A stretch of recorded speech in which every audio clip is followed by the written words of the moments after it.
제11장.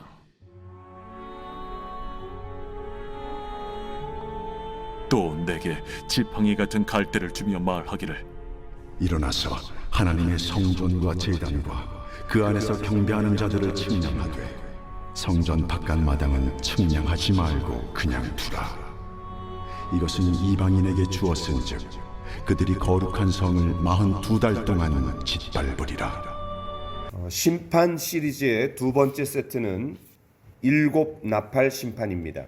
그런데 여섯째 나팔 심판 후에 곧바로 일곱 번째 나팔로 이어지지 않고 두 번째 막간이 등장합니다.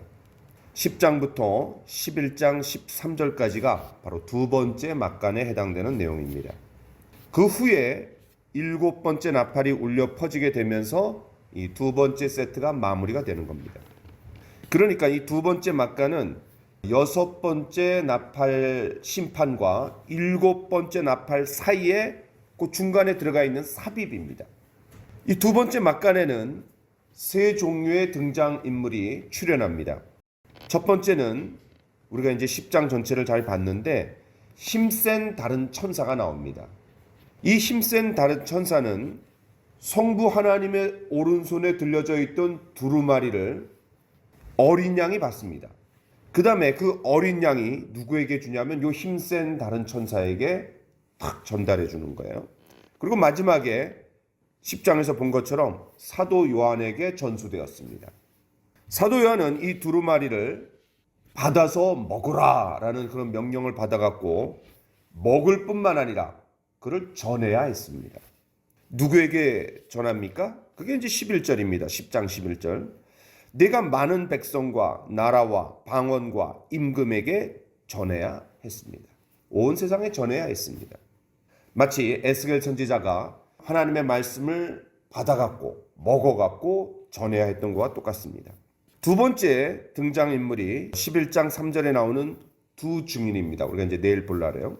세 번째는 7절에 나오는 무적행으로부터 올라오는 짐승, 곧 적그리스도입니다. 자, 이런 배경을 깔고 자 이제 11장으로 들어가 봅시다. 이 사도 요한에게 많은 백성과 나라와 방언과 임금에게 다시 예언하라 라고 말한 천사가 이번에는 또 다른 명령을 내립니다. 여러분 1절을 보세요. 그 천사는 사도 요한에게 뭐라고 얘기해요? 지팡이 같은 갈대를 주었습니다. 지팡이 같은 갈대. 그럼 그 갈대를 왜 줍니까? 하나님의 성전과 제단과 그 안에서 경배하는 자들을 어떻게 하라고? 측량하라는 거예요. 그때는 이 갈대가 자해 역할을 했던 거예요. 자, 여기서 중요한 거는 요한계시록이 기록될 당시에 성전이 있었을까요? 없었을까요? 없습니다. 왜냐하면 이 요한계시록이 기록될 당시는 AD 한 90년쯤 됩니다. 황제 숭배 사상이 굉장히 셌을 때입니다. 그런데 AD 90년이라는 것은 AD 70년에 바로 로마의 타이터스 장군에 의해서 유대 나라가 망했어요. 그리고 돌 위에 돌 하나도 남김없이 완전히 망합니다. 다시 말해서 성전이 예루살렘 성전이 파괴되어서 없어졌다는 얘기예요. 그 이후로 지금까지 성전은 세워지지 않았습니다.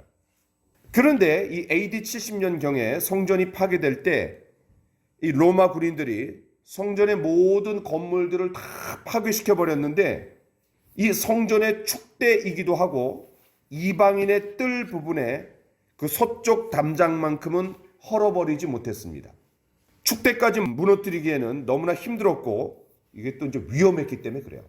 바로 이 서쪽 벽을 우리가 뭐라고 부르냐면 저 유명한 통곡의 벽이라고 부릅니다. 이 삶의 터전을 잃고 세계로 흩어진 유대인들에게 성전은 언제나 뿌리와 같았습니다. 그 뿌리를 잃은 유대인들이 그나마 남은 성전의 서쪽 축대밖에 모여갖고 통곡했다고 해갖고 그것을 통곡의 벽이라고 이름을 붙인 거예요. 제가 20여 년 전에 이제 이스라엘 성지 연수를 간 적이 있는데 저도 그곳을 방문한 적이 있어요. 그냥 얼마나 많은 사람들이 거기 모여 있는지 몰라요. 특별히 까만 모자와 까만 옷을 한여름에 갔는데도 그냥 그 까만 모자랑 까만 옷을 입고 그 통곡의 벽에 가갖고 사람들이 손을 얹고 막 기도해요. 그리고 틈새가 있는데 그 틈새다가 그냥 빼곡하게 그런 기도문을 적어갖고 꽂아놔요. 그리고 그냥 기도해. 이제 유대인들이 이렇게 기도해. 이렇게 기도해. 그냥 사람들이 얼마나 많은지 몰라요. 그 후 2차 세계대전 후에 이 세계 열강의 도움을 받아갖고 이스라엘이 다시 건국이 됩니다. 그들의 오랜 수건 사업인 이 성전은 복구되지 않고 오늘까지 이루고 있습니다. 그래서 이 유대인들이 그 성전을 다시 세워야 된다 이런 생각을 확 갖고 있는 거예요. 자, 그렇다면 오늘 본문 1절에서 등장하는 하나님의 성전과 제단은 무슨 성전일까요? 바로 7년 대환란 가운데 세워지는 성전입니다. 무슨 말이냐면 우리는 7장에서 이 첫 번째 막간 때 이마에 인을 맞은 몇 명이요? 14만 4천 명의 유대인들이 있다라는 것을 우리가 보았어요. 이들을 중심으로 적그리스도가 유대인들과 첫 3년 반 동안 거짓 평화 조약을 맺을 때 그들에게 넘겨준 예루살렘에 오매불망 그들의 수건 사업인 예루살렘 성전이 다시 세워지는 거예요. 재건이 된 거예요. 바로 이 재건된 성전을 어떻게 하라는 거예요? 측량하라. 그런데 조건이 있었습니다. 2절에 보니까 성전 바깥마당은 측량하지 말라는 거예요. 이 성전이 있는데 이 성전 바깥에 마당이 있어요. 근데 이 마당에 유대인 남자들이 머무는 곳이 있고 그 뒤에는 여자들이 머무는 곳이 있고 그리고 저 바깥에 이방인의 뜰이 있는 거예요. 이렇게 이제 이 성전이 구분이 되어 있어요. 그럼 왜 성전 바깥마당은 측량해서는 안 됩니까? 그 이유를 2절에서 이렇게 밝히고 있습니다. 이것은 이방인에게 주었은즉 그들이 거룩한 성을 42달 동안 짓밟기 때문이었습니다. 이게 무슨 말입니까? 그러니까 적그리스도가 7년 중에서 이 전반부 3년 반 동안은 유대인들과 거짓 평화 조약을 맺으면서 예루살렘의 성전도 재건할 수 있도록 허용해줘요. 온갖 편의를 다 봐줍니다. 그러다가 온 세상이 자기 손아귀에 들어온 것을 알았다라고 여기자 가차없이 그 조약을 깨뜨려 버립니다. 그러면서 후반부 3년 반 동안 성전을 어떻게 해요? 짓밟아 버립니다. 즉 성전을 회파하고 제사를 금해버린 거예요. 야, 요거를 예수님께서 어떻게 예언하셨냐면 마태복음 24장 15절에 자세하게 그걸 묘사하십니다. 멸망에 가증한 것이 거룩한 곳에 선 것을 보거든. 여기서 멸망에 가증한 것이 뭐냐면 이거 적그리스도. 그런데 거룩한 곳에 선 것을 보거든. 거룩한 곳이 어디예요? 성전이에요. 그래서 적그리스도가 거짓 평화조약을 깨트려버리고 그 성전을 장악하는 거예요.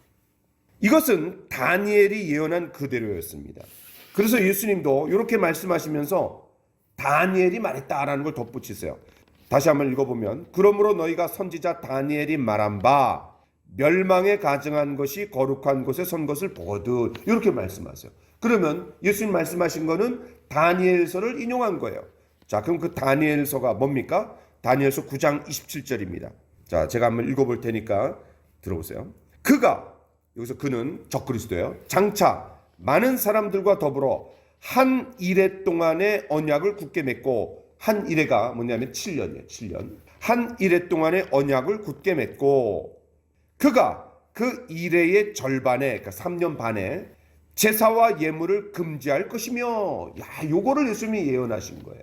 그러니까 적그리스도가 7년 동안 언약을 맺었는데, 그리고 그때 이 유대인들이 성전을 세웠는데, 그냥 3년 반이 딱 돼갖고 깨트려 버리는 거야. 그리고 어떻게 해요? 이제는 제사와 예물을 금해버리는 거야. 다시 말해서 유대인들이 이 종교 활동을 하는 것을 다 금해버린다라는 거예요. 또 포악하여 가증한 것이 날개를 의지하여 설 것이며, 이거를 이제 마태복음 24장 15절에서 예수님 인용하신 거예요. 또 이미 정한 종말까지 진노가 황폐하게 하는 자에게 쏟아지리라 하였느니라 하니라. 그러니까 이게 정한 종말이 있어요. 그 적그리스도가 나타나고 활동하지만 그러나 정한 종말, 다시 말해서 7년 대환란이 끝날 때 예수님이 지상재림하셔갖고 그냥 걔네들을 다 무적행에 집어넣어 버리는 거예요. 자, 그렇다면 이제 가장 중요한 한 가지 질문이 나왔습니다. 뭐냐면, 그럼 왜 하나님은 지팡이 같은 갈대를 주면서 하나님의 성전과 제단과 그 안에서 경배하는 자들을 측량하라고 말씀하셨습니까? 이 성전 측량은 에스겔서 40장에도 나오고 또 요한계시록 21장에도 나옵니다. 에스겔서 40장에 보면 한 사람이 측량하는 줄을 받아갖고 이 성전을 측량합니다. 그게 이제 48장까지 나오는 거예요. 요한계시록 21장에서도 하늘에서 땅으로 내려오는 새 예루살렘 성입니다. 성, 시티. 이 성을 측량하라 라고 말합니다. 그럼 이 성전을 측량하고 또 성을 측량하는 이유가 뭡니까? 성을 짓고 이 성전을 짓기 위해서입니다. 예루살렘 성전이 하나님을 예배하는 장소이고 또 하나님을 만나는 장소입니다. 그렇기 때문에 하나님은 어떻게 해주세요? 그들을 보호해 주시고 인도해 주시는 거예요. 마찬가지로 하나님께서 하나님의 백성들을 만나 주시고 축복해 주시며 보호해 주시고 인도해 주시겠다라는 거예요. 그걸 측량하라. 그는 성전을 지어라. 그럼 성전을 왜 짓냐? 그 성전을 통해서 이스라엘 백성들을 만나 주시고 그들을 인도해 주시고 그들을 보호해 주시겠다라는 거예요. 자, 감사한 것은 그 축복이 단지 그 7년 대환란 가운데 그 미래에 국한되는 것은 아니었습니다. 왜냐하면 성령님을 모신 우리 한 사람 한 사람이 성전이 되었기 때문입니다. 너희는 너희가 하나님의 성전인 것과 하나님의 성령이 너희 안에 계시는 것을 알지 못하느냐. 고린도전서 3장 16절에 그렇게 말합니다. 그러니까 이 성전은 예수님 당시에 헤롯 성전이 있었어요. 46년 동안 지은 거. 근데 예수님 뭐라 그러냐면 이 성전을 헐라 내가 사흘 만에 다시 일으키리라. 그러면서 이 성전이 자기를 가리켜 말씀하신 것이라. 다시 말해서 이제는 헤롯 성전의 역할이 끝나고 새로운 성전의 시대가 들어왔다. 그게 누구냐면 하나님께로 나가는데 하나님을 만날 수 있는 성전이 누구냐면 부활하신 예수님이다. 이렇게 얘기해요. 그런데 여기서 이제 예수님은 승천하고 없어지셨어요. 그럼 성전의 역할을 누가 합니까? 다시 말해서 하나님과 세상 사람들 사이에 하나님께 나아가는 성전의 역할을 누가 합니까? 바로 성령을 모신 우리가 된다는 거예요. 그러니까 성령을 모신 우리 각 사람이 막 돌아다니는 곳이 이게 이제 성전이 되는 거예요. 하나님을 만나는 중요한 역할이 되는 거예요. 그럼 사람들이 막 돌아다녀요.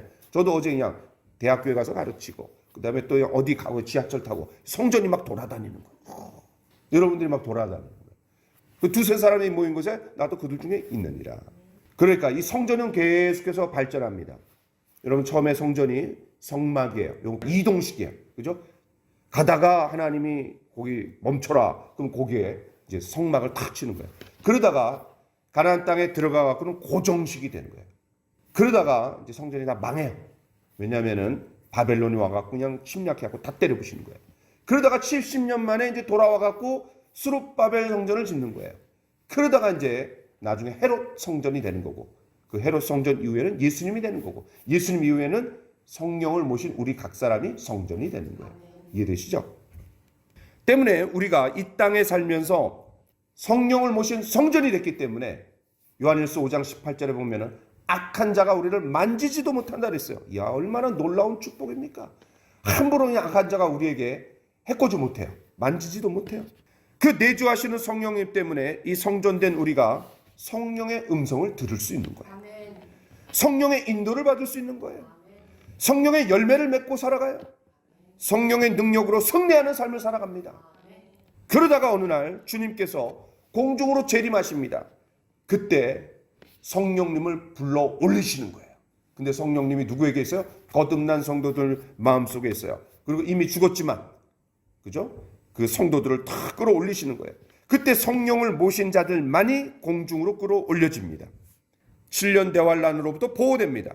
얼마나 감사합니까? 얼마나 축복입니까? 그러니까 7년 대환란 전에 성령을 모신 우리도 보호되고 또 그것으로부터도 면제되고 얼마나 감사해요.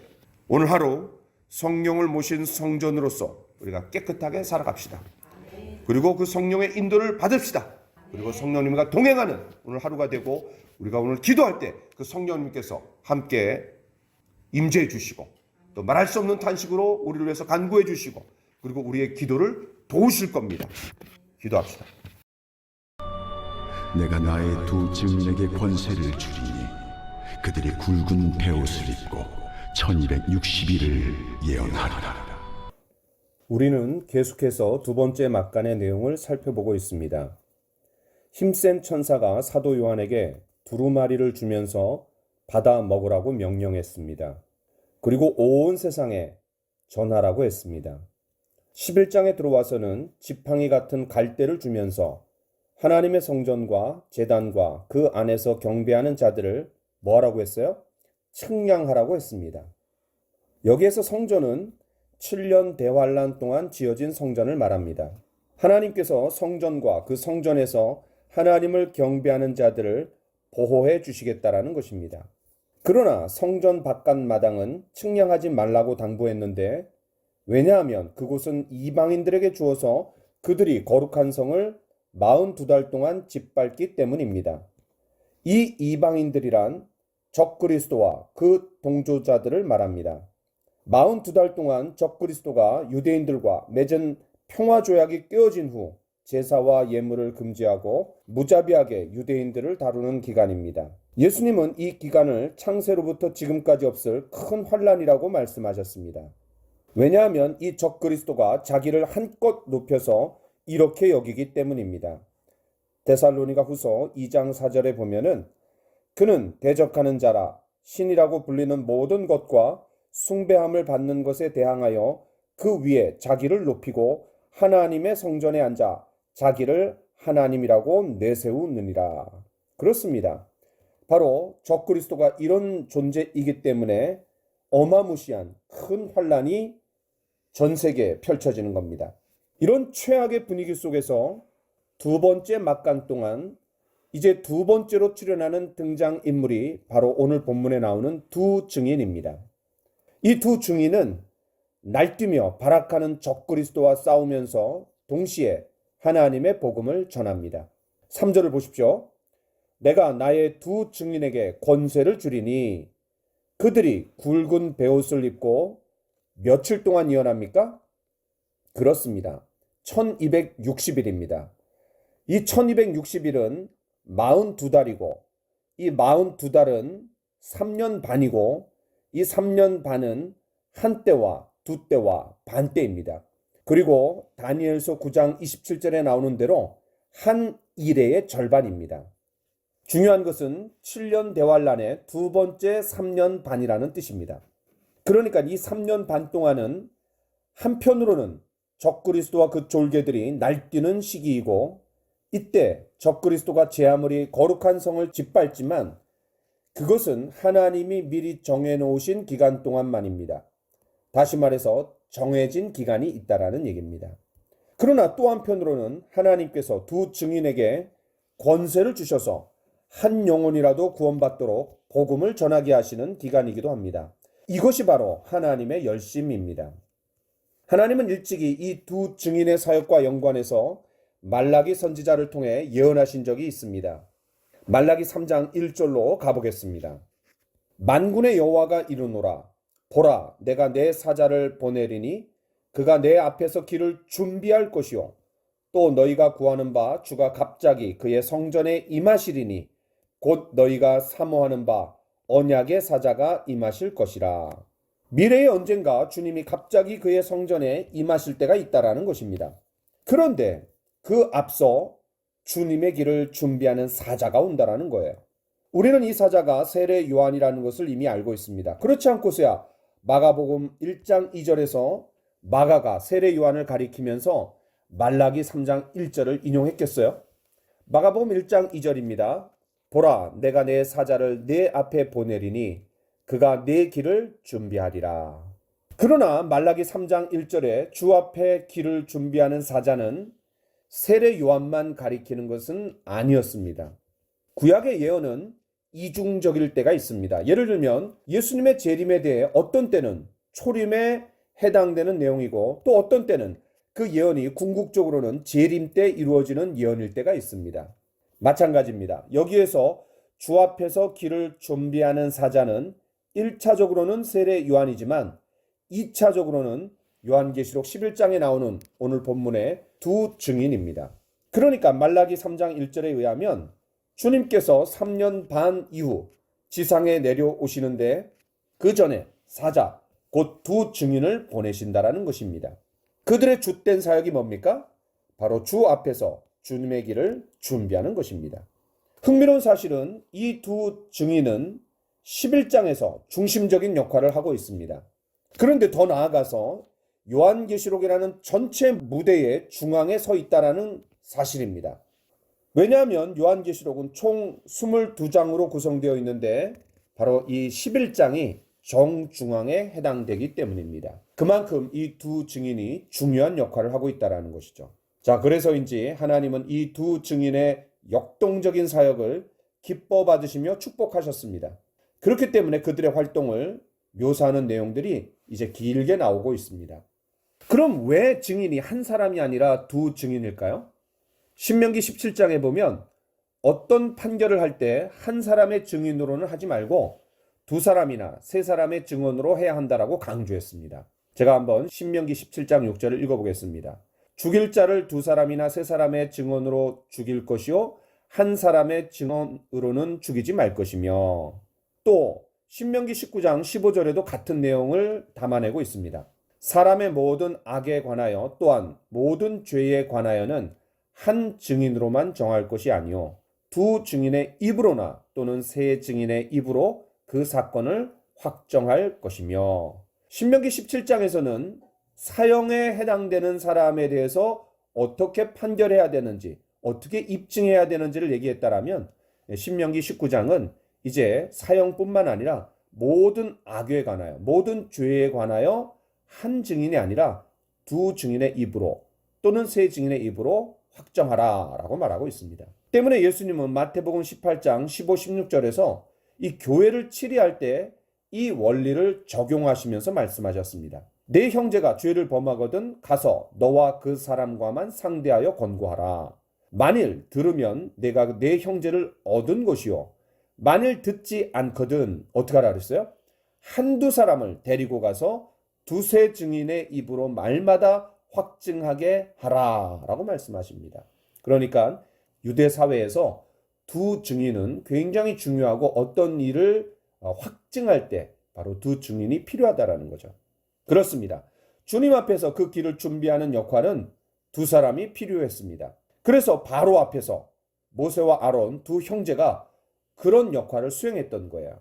이 출애굽기에 바로에게 사로잡혀서 애굽에서 종노릇하고 있었던 이스라엘 백성들은 지금으로 말하면 마귀에게 사로잡혀 있는 죄인들을 말합니다. 그러나 전도자들이 이제 그 마귀 앞에 서갖고 그들을 빼내주는 역할을 우리가 전도라고 얘기할 수 있는데, 바로 앞에서 모세와 아론 두 형제가 그런 역할을 감당했듯이 지금도 두 사람씩 짝을 져서 가는 것이 중요하다는 사실이죠. 실제로 예수님도 전도를 위해 제자들을 파송하실 때 둘씩 짝을 지어서 보내셨습니다. 12제자를 보내실 때도 그랬고 또 70인 제자들을 보낼 때도 예수님이 그렇게 하셨어요. 때문에 우리도 전도할 때 둘씩 보내는 것입니다. 어제도 우리가 전도하러 나갈 때 2명씩 짝지어서 나갔습니다. 저도 제 아내랑 함께 나갔어요. 서로 함께 나갈 때 힘이 되고 중보기도도 해줄 수 있고 또 함께 팀워크로 나갈 때 여러 면에서 좋은 점이 많은 것 같습니다. 자, 오늘 우리는 두 번째 막간의 두 번째 등장인물인 두 증인에 대해서 말씀을 나누었습니다. 그 혹독한 환난의 시기에도 하나님은 두 증인을 세워주셔서 한 영혼이라도 더 구원하시고자 하는 열심을 보여주셨습니다. 이것이 바로 우리가 따라야 할 모델입니다. 오늘 이제 붕어빵 전도가 있습니다. 하나님의 열심으로 이 사역을 감당해 냅시다. 또 전도의 짝꿍으로 중보기도가 필요한 것처럼 오늘 이 시간 우리의 기도를 하지만 그러나 동시에 오늘 있을 붕어빵 전도를 위해서도 함께 합심으로 기도하면서 하나님께서 전도의 문을 열어주시고 또 꽁꽁 얼어붙은 차가운 사람들의 냉랭한 마음을 이 붕어빵을 통해서 훈훈하게 열어주시고 또 복음이 들어갈 수 있는 기회가 되도록 우리가 같이 기도했으면 좋겠습니다. 기도합시다. 내가 나의 두 증인에게 권세를 주리니 그들이 굵은 베옷을 입고 1260일을 예언하리라.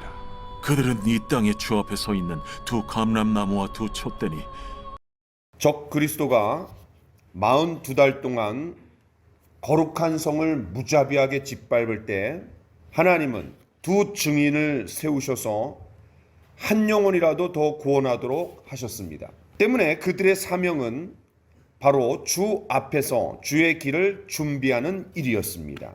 우리가 주님 앞에서 주님의 일을 또 주님의 길을 준비한다, 예비한다, 뭐 여러 가지가 포함될 수 있지만 가장 중요한 것은 전도입니다. 그럼 그 두 증인은 구체적으로 어떻게 주님의 길을 준비했습니까? 두 가지입니다. 첫 번째는 그가 하는 행동이었습니다. 뭐라고요? 행동. 두 번째는 1260일 동안 뭘 했어요? 예언을 했습니다. 그러니까 이 두 증인은 말과 행동으로 주님의 길을 준비한 것입니다. 자, 그럼 먼저 행동을 한번 봅시다. 이 두 증인이 어떤 행동을 했죠? 그들은 굵은 베옷을 입었습니다. 그럼 왜 굵은 베옷을 입었을까요?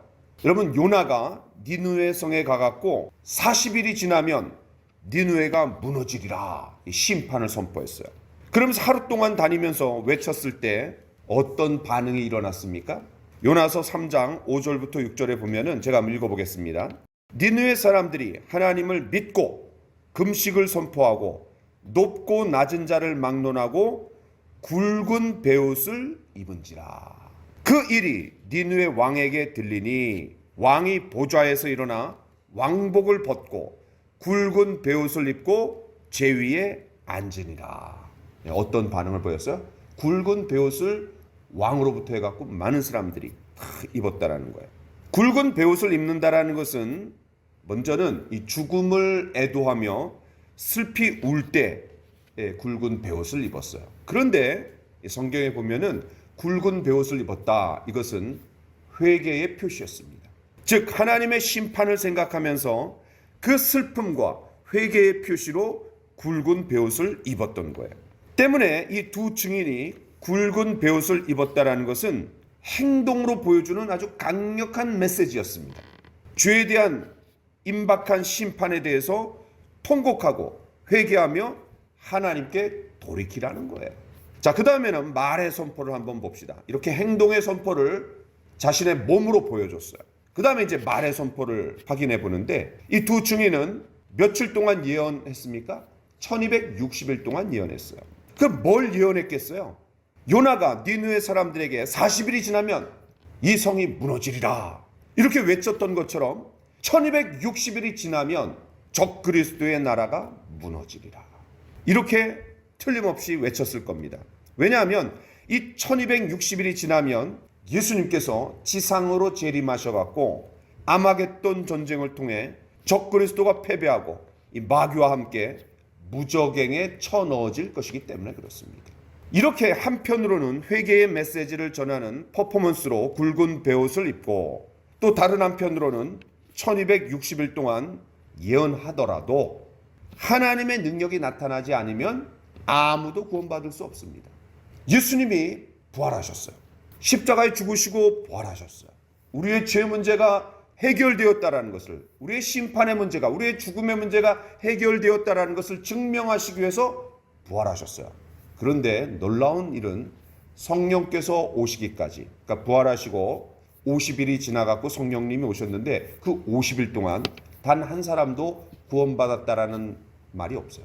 야, 이게 주님이 우리 죄를 위해서 죽으시고 부활하셨음에도 불구하고 단 한 사람도 구원받지 못했어요. 왜 그럴까요? 성령님이 오셔갖고 우리의 죄를 깨닫게 하시고 그럴 때에 구원받는 거예요. 성령의 역사가 반드시 필요한 거예요. 때문에 한편으로는 회개의 메시지를 전하는 어떤 퍼포먼스를 하고 또 다른 한편으로는 1260일 동안 예언을 하더라도 말씀을 전하더라도 심판의 메시지를 전하더라도 성령의 역사가 없이는 권능이 없이는 구원받지 못한다는 거예요. 그래서 3절에 보니까 뭐가 나옵니까? 하나님이 두 증인에게 무엇을 주셨어요? 권능을 주시는 거예요. 권세를 주셨어요. 이것은 부활하시고 승천하신 예수님이 제자들에게 이렇게 말씀하신 것과 같습니다. 사도행전 1장 8절 여러분 잘 아십니다. 오직 성령이 너에게 임하시면 너희가 무엇을 받고? 권능을 받고 예루살렘과 온 유대와 사마리아와 땅끝까지 이르러 뭐가 되리라? 내 증인이 되리라. 그렇습니다. 성령의 권능이 주어지기 전까지 이 제자들은 오합지졸이었습니다. 여러분 잘 아시는 것처럼 스승이 붙잡혀 가는데도 그냥 다 도망갔어요. 주랭랑을 쳤어요. 심지어 예수님이 부활하신 것을 아침에 봤어요. 그런데도 어떻게 해요? 문을 꼭 걸어 잠그고 두려워 떨고 있었어요. 그때 부활하신 주님이 탁 들어오셔갖고 너에게 평강이 있을지어다. 숨을 내쉬며 가라사대 무엇을 받으라? 성령을 받으라. 이들이 오순절날 성령께서 임하시고 그들이 모두 성령 충만을 받자 그 다음부터는 달라졌습니다. 담대히 복음을 전하게 되었습니다. 그렇습니다. 저와 여러분들이 열심히 전도하려고 애쓰지만 하나님께서 권세를 주셔야 합니다. 전도를 나의 열심과 헌신으로 하는 데는 그건 한계가 있습니다. 오래가지 못합니다. 지난 우리가 9월부터 물론 4월 부활절부터 일주일에 토요일과 또 금요일 날 전도를 해왔습니다. 그러나 지난 9월부터는 우리는 매일같이 줄기차게 전도했습니다. 어제도 그냥 새벽기도 끝나고 저랑 우리 김규희 목사님이 전도하러 나가고 또 오후에는 붕어빵 전도를 했습니다. 이렇게 매일 줄기차게 전도할 수 있었던 것은 이거는 성령의 능력이 아니고서는 불가능합니다. 어떻게 그렇게 여러 달 동안 그렇게 할 수가 있어요? 따라서 우리는 하나님께서 먼저는 전도의 문을 열어주시도록 기도해야 됩니다. 그러나 무엇보다도 우리 각자가 성령 충만해서 우리의 전도를 통해 능력이 나타나도록 기도해야 됩니다. 저는 요즘 신유의 은사를 좀 달라고 간절히 기도하고 있습니다. 왜냐하면 예수님의 그런 전도를 보면은 신유의 능력이 나타나갖고 사람들이 관심을 갖고 매력을 갖고 거기에 딱 그냥 모였을 때 그때 그냥 그냥 복음을 터뜨리는 거예요. 사도행전에서도 보세요. 교회가 어떻게 탄생했습니까? 갑자기 성령께서 바람같이 불같이 임하시고 그 무식한 갈릴리 어부들이 한 번도 배워보지 못한 언어를 마음껏 구사하는 거예요. 그 사람들이 그냥 궁금해갖고 모였어요. 야, 이거 왜 그냥 아침부터 그냥 술 취해갖고 난리들이냐. 근데 그렇게 모였을 때 복음을 탁 전해갖고 그냥 하루에 3,000명이 구원받는 거예요. 야, 그러니까 하나님, 제가 그냥 기도하는데 안수기도 하는데 우리 노종교 집사님 벌떡 일어나게 도와주십시오. 저 진짜 그렇게 기도해요.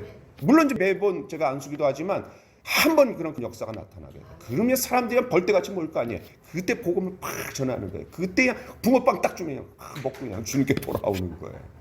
정말 좀 그랬으면 좋겠어요. 하나님께서 제가 그냥 기도할 때 사람들이 벌떡벌떡 일어나고 또 우리 성도들이 기도하고 전도하러 나갈 때 사람들이 그냥 놀라운 역사가 나타나고 한번 그렇게 됐으면 좋겠어요. 그렇게 기도해요, 제가.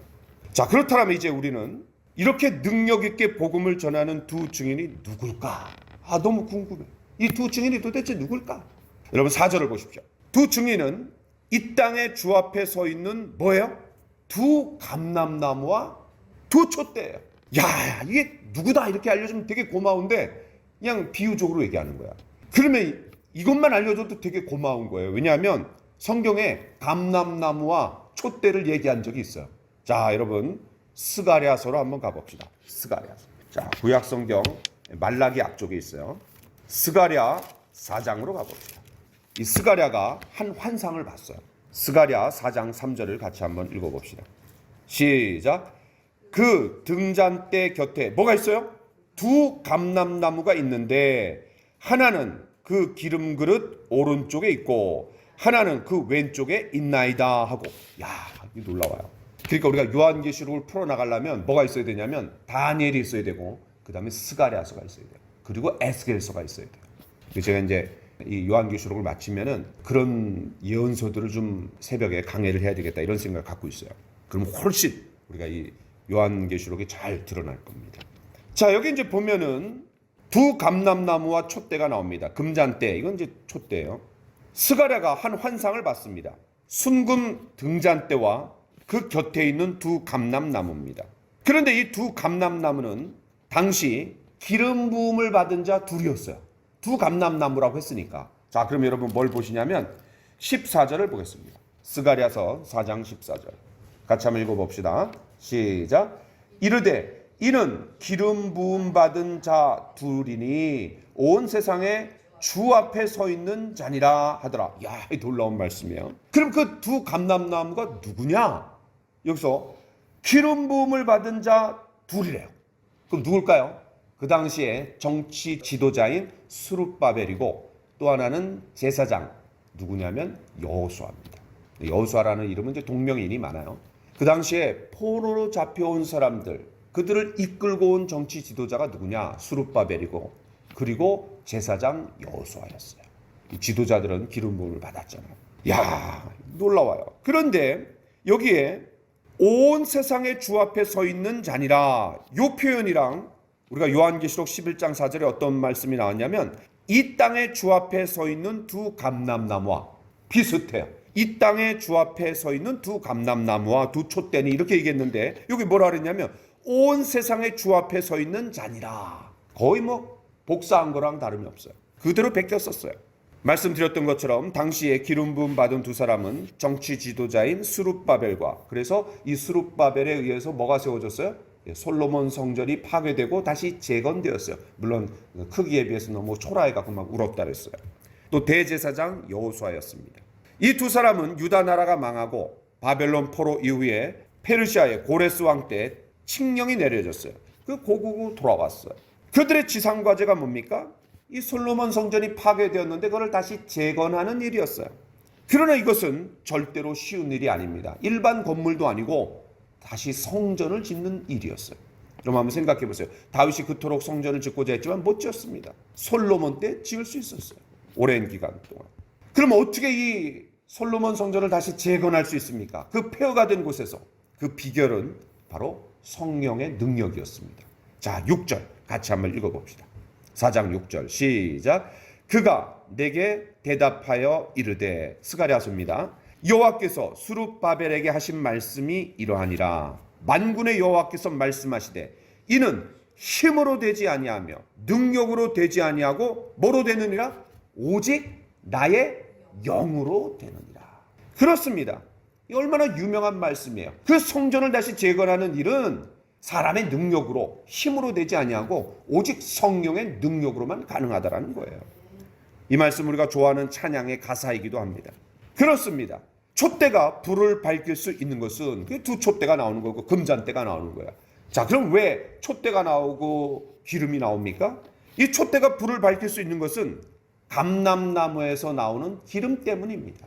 그러므로 이 두 증인이 감람나무와 촛대라고 한 것은 스룹바벨과 여호수아가 아니라 그건 그 시대 사람들이고 하나님이 주신 권세, 즉 성령의 능력이 아니고서는 그토록 적그리스도가 날뛰며 판치는 세상에서 예언하고 기적을 일으킬 수 없다라는 것을 강조한 표현입니다. 성령의 능력이 필요하다라는 거예요. 권세가 필요하다라는 거예요.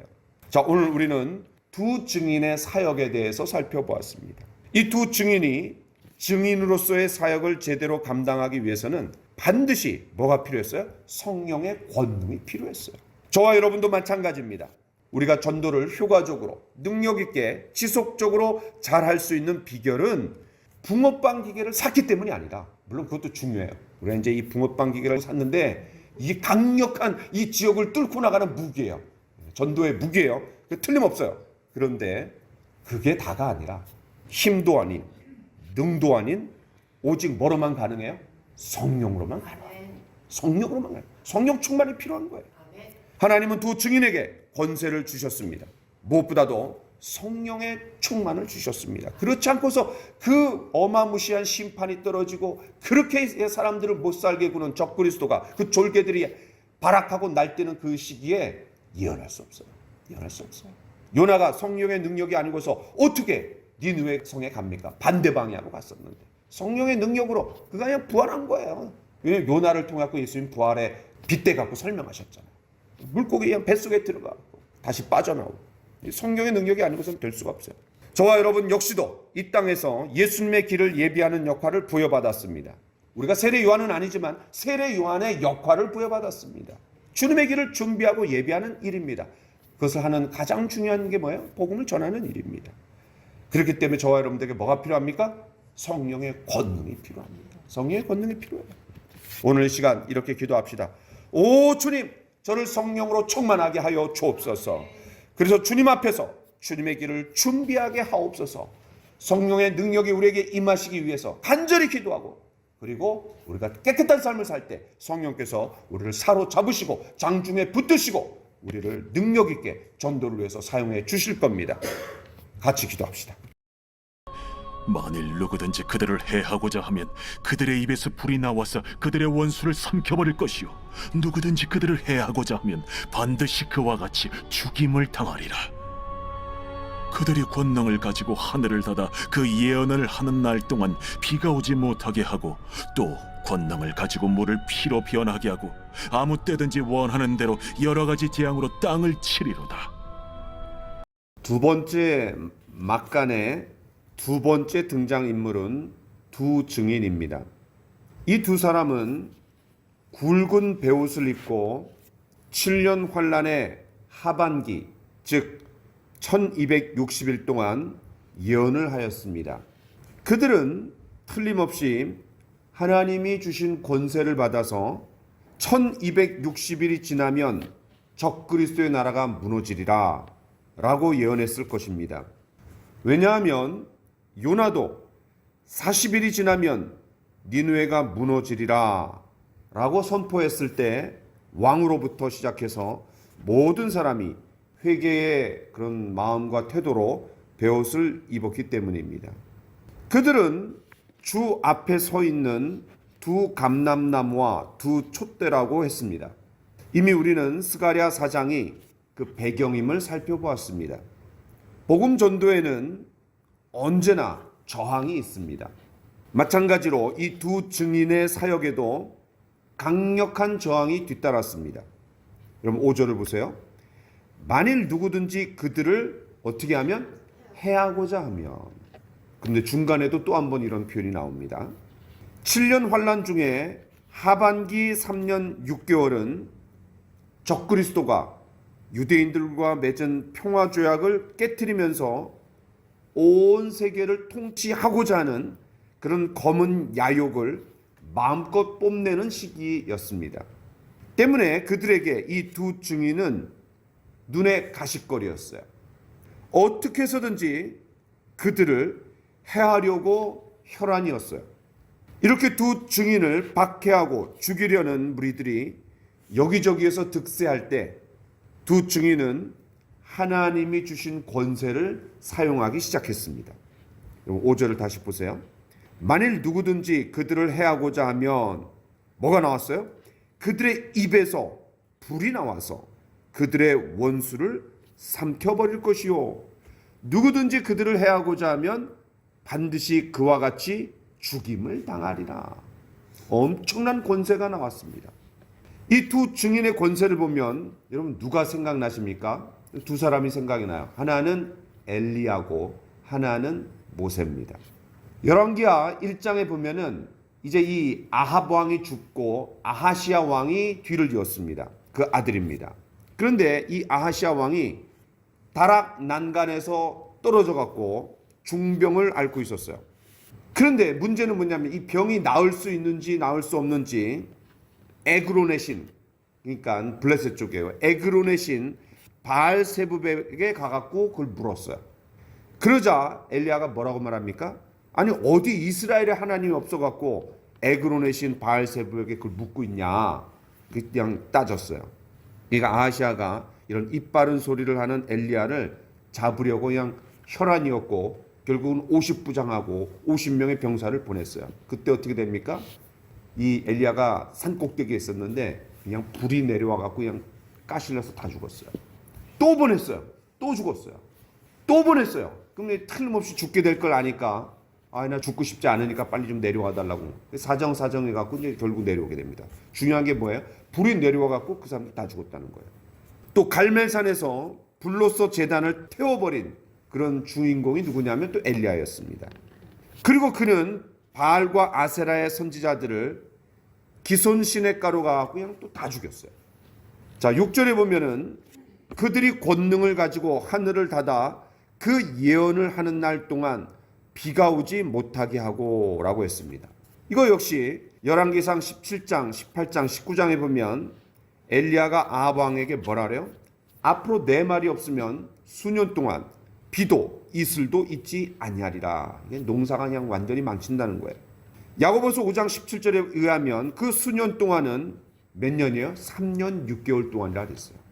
그러다가 엘리야가 갈멜산 영적 대결 이후에 간절히 기도했을 때 이 조각만한 구름이 시작이 돼갖고 엄청난 비가 내렸습니다. 이런 배경을 깔고 보면 두 증인 중 한 사람은 엘리야와 같은 인물임에 틀림이 없습니다. 예수님 시대의 엘리야가 누굽니까? 바로 세례 요한이었어요. 그러니까 이 엘리야 같은 그런 능력을 갖고 또 그런 종류의 사람임에 틀림이 없습니다. 그럼 이 두 증인 중에 또 다른 한 사람은 누굽니까? 바로 모세와 같은 한 사람입니다. 왜냐하면 6절에 보니까 또 권능을 가지고 물을 피로 변하게 하고 아무 때든지 원하는 대로 여러 가지 재앙으로 땅을 치리로다. 여러분, 출애굽 당시에 첫 번째 재앙이 뭡니까? 물이 피가 되었습니다. 그리고 나머지 9개의 재앙들을 연상시킵니다. 그런데 이 모세와 엘리야는 예수님이 변화산에서 변화되실 때도 등장한 적이 있습니다.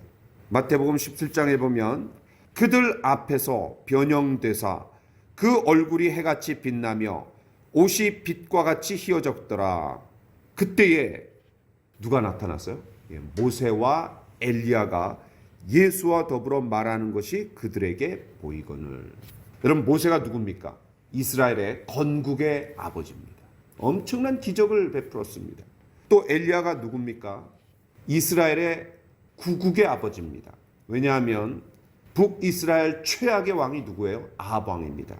그때 바알 신앙으로 넘어갈 날이었어요. 이세벨이 또 그냥 활약하던 시대예요. 그것을 가로막은 사람이 누구냐면은 엘리야입니다. 때문에 기적이 많이 일어났어요. 그러니까 이 두 증인이 큰 권세를 받아갖고 예언 활동을 할 때 어마무시한 그런 핍박과 환난과 죽이려는 사람들이, 그 원수들이 많았단 말이에요. 그럼 틀림없이 그들에게 엄청난 그런 기적과 표적이 따랐어요. 그게 아니고서는 복음을 전할 수가 없어요. 한 사람은 바로에게 맞서 싸우며 이스라엘 백성들을 바로의 손아귀에서 빼내준 그런 사람이었고, 또 다른 한 사람은 하나님을 대적하며 이 바알 우상을 섬기는 자들과 맞붙어서 싸우면서 하나님을 증언했던 사람이 바로 엘리야였습니다. 그들과 같은 이 두 증인이 마지막 때에 또 나타난다라는 거예요. 그럼 무엇 때문에 나타납니까? 주 앞에서 1260일 동안 예언하기 위해서. 이 1260일은 42달이에요. 이 42달은 한 때와 두 때와 반 때, 그렇죠? 그리고 3년 반, 그리고 한 일의 절반입니다.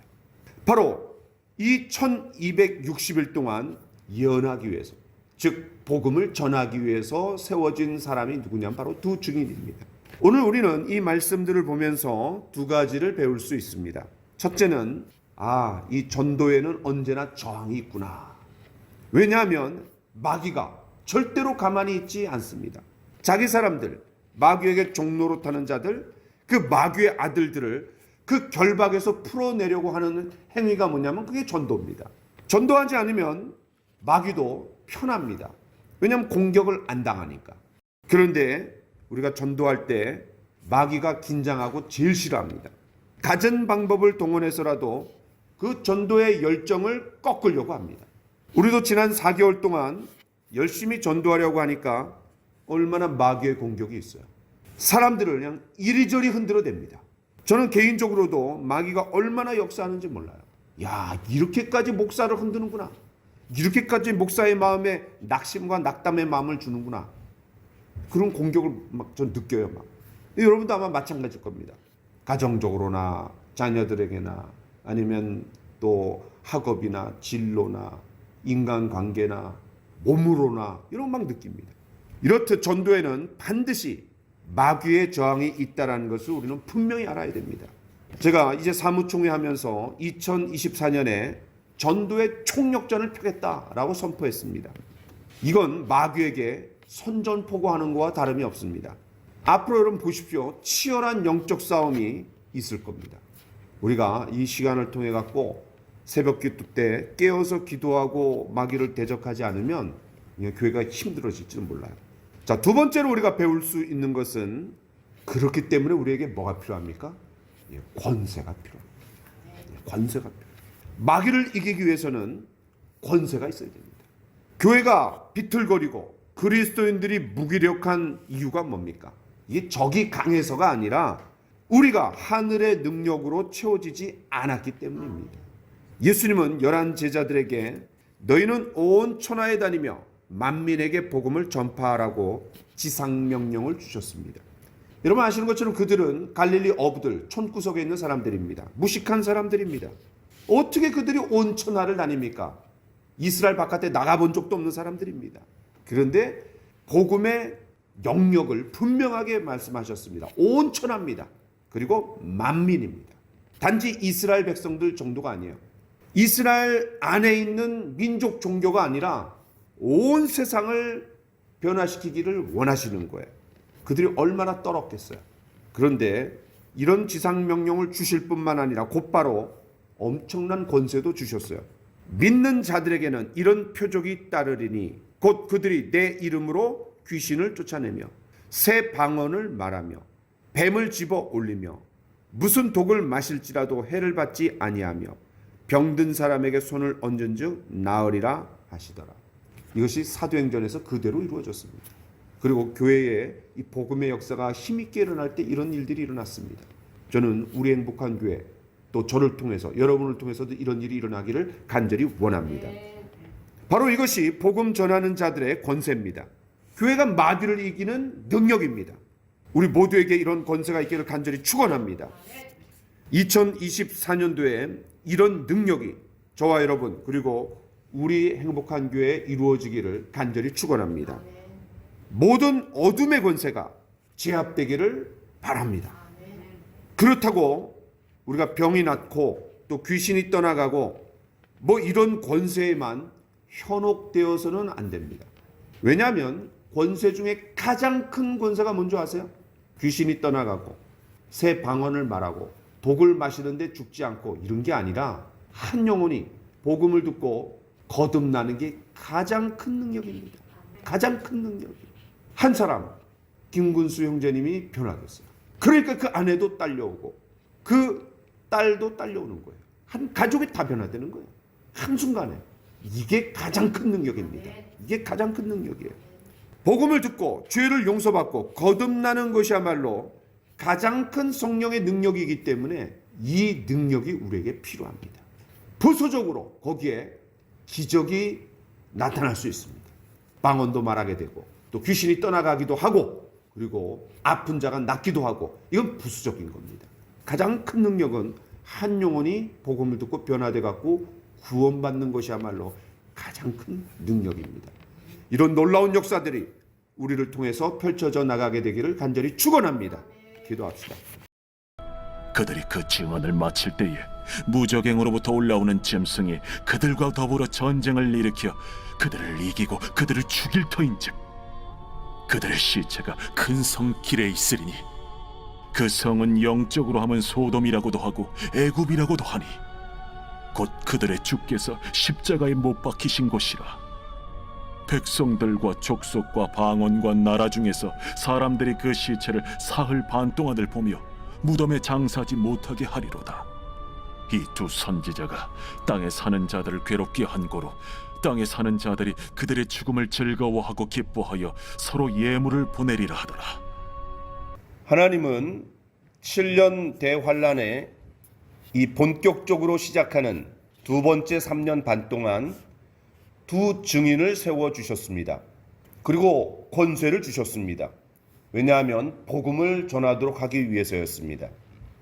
비록 저항이 거셌지만 하나님께서 그들에게 놀라운 권능을 주셨어요. 예를 들면 입에서 불이 나가갖고 원수들을 삼킨다든지 또 하늘을 닫아버려서 비가 오지 않게 하시든지 또한 물을 피로 변하게 해서 또 아무 때든지 원하는 대로 여러 가지 재앙으로 땅을 치게 하셨습니다.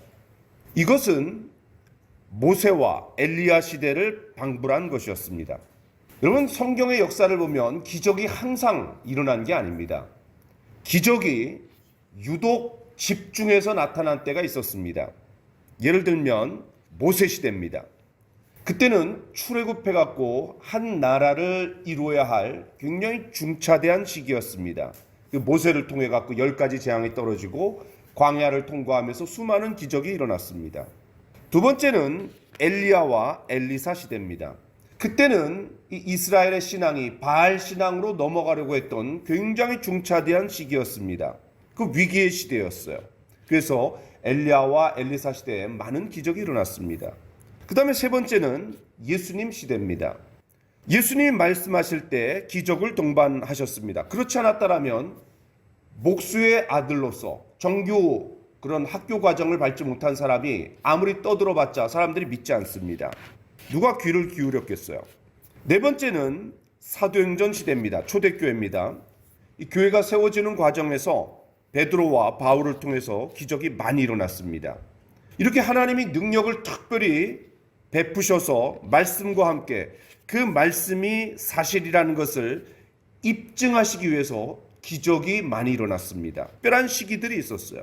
그렇다면 이 마지막 때 두 증인이 활약할 때도 엘리야와 그리고 모세 시대를 방불할 정도로 많은 기적과 이적이 나타났다라면 그 시기는 어떤 때입니까? 하나님이 특별히 역사하시는 때라는 거예요. 또 하나님이 중요하게 생각하시는 때라는 거예요. 왜냐하면 이제 마지막 때에 구원받을 수 있는 절호의 마지막 찬스예요. 그러나 이것은 또 마귀가 크게 역사하는 아주 세게 발악하는 그런 시기라는 것을 반증해 줍니다. 바울 사도도 고린도에서 복음을 전할 때 단지 설득력 있는 지혜의 말로 한 것이 아니라 성령의 나타남과 능력으로 했다라고 말하고 있습니다. 이 고린도 교회는 말쟁이들입니다. 똑똑한 사람들입니다. 지혜가 많은 사람들입니다. 그런 사람들 앞에 말로 하는 데는 한계가 있는 거예요. 설득력 있는 말로, 지혜의 말로 한 것이 아니라 성령의 나타남과 능력으로 했다라고 말했습니다. 그렇습니다. 복음의 능력이 강하게 나타날수록 상대적으로 마귀의 역사도 큽니다. 때문에 이 기적과 능력이 집중해서 나타난다는 것은 그만큼 하나님의 역사도 크고 중요한 시기라는 것을 말해줍니다. 우리 행복한 교회도 지난 몇 달 동안 신기한 일들이 많이 일어나고 있습니다. 제가 목회 이제 9년째 하고 있는데 없던 모임이 생겨난다든지, 예를 들면 새벽 기도가 이렇게 예배 형식을 갖추고 생겨난 것은 올해가 처음입니다. 그 다음에 갑자기 담임 목사가 미쳐갖고 전도에 앞장선다든지, 물론 전도를 강조했지만 이렇게 매일 전도한 적은 없습니다.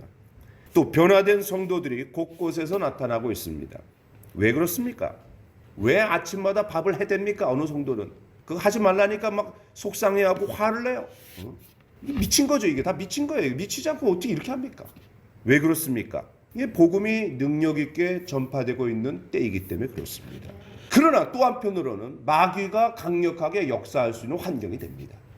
성경에 보면 복음을 열심히 전할 때 천하를 어지럽히는 자들이라고 했습니다. 복음으로 세상을 요란케 하는 사람들이라 했습니다. 그리고 미쳤다라고 다 얘기를 들었습니다. 예수님도 미쳤다라는 얘기 들었고 바울도 미쳤다라는 얘기를 들었고 저와 여러분들이 한 인생 살아가면서 예수쟁이, 미친 놈년들 이런 얘기 좀 들어야 되지 않겠어요? 그래서 예수에 미친 사람들, 그렇죠? 그런데 이 목회를 하다 보면은 어떤 흐름이라는 게 있는 것 같아요. 우리는 긴 코로나 기간 동안 움츠러들었습니다. 그래서 우리 교회는 그 열심히 전도하던 커맨시를 3년 동안 한 번도 갖지 못했습니다. 물론 게으름일 수도 있어요. 핑계일 수도 있어요. 또 썰물과 같은 시기였습니다. 물이 빠져나가요. 그러나 이제는 다릅니다. 반등의 시기가 찾아왔습니다. 밀물의 시기입니다. 지금은 성령이 바람을 일으키고 계십니다. 거룩한 물결이 파도처럼 밀려오고 있습니다. 이때 우리가 흐름을 잘 타야 합니다. 항상 그런 게 아니기 때문에 그렇습니다. 또다시 하락의 시기가 있습니다. 썰물의 시기가 있다라는 거예요. 이런 시기들이 교차합니다. 자, 이제 7절을 한번 봅시다. 두 증인이 예언을 마칠 때에 무저갱으로부터 올라오는 짐승이 출현했습니다. 이 짐승이 바로 두 번째 막간에서 마지막 세 번째로 등장하는 그런 중요한 인물입니다. 그런데 이 세 번째 등장 인물이 굉장히 중요한데, 왜냐하면 요한계시록에서 4번 나옵니다. 적그리스도가 4번 나오는데 최초로 등장하는 장면이 바로 여기입니다. 앞으로 우리가 계속해서 보게 되겠지만 적그리스도는 11장 오늘 본문에 나오고, 그 다음에 12장, 그 다음에 13장, 그리고 17장 4번에 걸쳐서 나옵니다.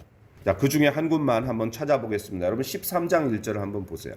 같이 한번 읽어보겠습니다. 13장 1절 시작. 내가 보니 바다에서 뭐가 나와요? 한 짐승이 나와요. 아까는 무저갱으로부터 올라오는데 이제는 바다에서 나와요. 이건 이제 다니엘의 배경을 깔고 있는 거예요. 자, 뿔이 몇 개예요? 10이요. 머리가 일곱이라. 그 뿔에는 10 왕관이 있고, 그 다음 장면이 중요합니다. 같이 읽어봅시다. 그 머리들에는 신성 모독하는 이름들이 있더라. 여기에 나오는 한 짐승이 바로 적그리스도입니다. 그런데 이 적그리스도의 여러 특징 중 하나가 뭐냐면 머리에 신성 모독하는 이름들이 있다라는 거예요. 이제 나중에도 보면 이제 또 나옵니다, 이게. 그러나 그가 아무리 신성 모독하는 말을 짓거리더라도 그것은 제한된 기간뿐이었습니다. 언제예요? 42달입니다. 42달. 그 두 증인이 예언하던 1260일 동안만 그렇게 할 수 있었습니다. 제한된 기간 동안만 그렇게 할 수 있었어요. 두 증인이 하나님께 권세를 받아 예언했듯이 이 적그리스도도 용, 옛 뱀, 그리고 큰 용이라 그랬어요. 사탄. 그 사탄인 용으로부터 권세를 받아갖고 성도들과 싸워서 어떻게 했대요? 이겼어요. 또 그 권세를 가지고 세상을 통치했습니다. 여러분 13장 7절을 같이 한번 읽어볼게요. 시작. 또 권세를 받아 성도들과 싸워 이기게 되고 각 족속과 백성과 방언과 나라를 다스리는 권세를 받으니, 여기서 권세를 받았다. 두 증인이 하나님으로부터 권세를 받았어요. 그런데 적그리스도도 권세를 받았다는 거예요. 누구한테? 용으로부터. 용이 뭐예요? 이 사탄이에요. 심지어는 세상을 다스리는 권세까지 받았어요.